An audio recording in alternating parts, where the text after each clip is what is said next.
हमारे देश के प्रधानमंत्री को वाकई ज्ञान है। वो डीजल पे बात कर रहे हैं, पेट्रोल पे बात कर रहे हैं, गैस पे बात कर रहे हैं, कच्चा तेल पे बात कर रहे हैं। लेकिन तमाम देशवासियों का एक ही क्वेश्चन है कि ये प्रधानमंत्री उस दिन कहाँ थे जिस दिन असम में चुनाव था, बंगाल में चुनाव था, केरल में चुनाव था, तमिलनाडु में चुनाव था, एक दो जगह और चुनाव था।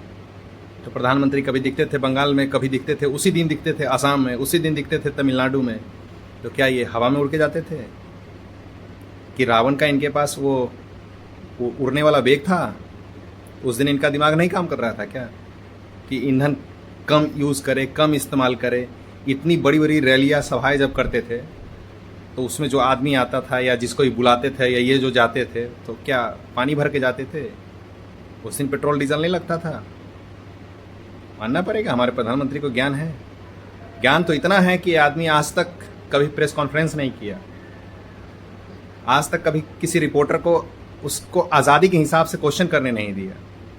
वैसे है आदमी को इंटरव्यू दिया जिसको पहले से तोता की तरह पढ़ा के रखा हुआ था। हमारे प्रधानमंत्री का मकसद सिर्फ एक है, साम दाम दंड भेद कैसे भी करके सत्ता उनके पास आनी चाहिए, चाहे इसके लिए उनको जो भी करना हो वो कर गुजरेंगे।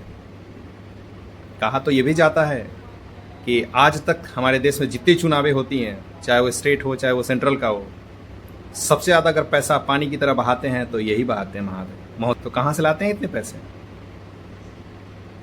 इतने पैसे अगर आप गरीबों में बांट देते ना तो ना आपको सभाएं करने की ज़रूरत थी, ना आपको रैलियाँ करने की ज़रूरत थी, ना ही आपको कहीं गाड़ी में बैठ के कमल छाप का झंडा उठाने की ज़रूरत थी। लोग ऐसे ही आपको वोट दे के जिता देते हैं।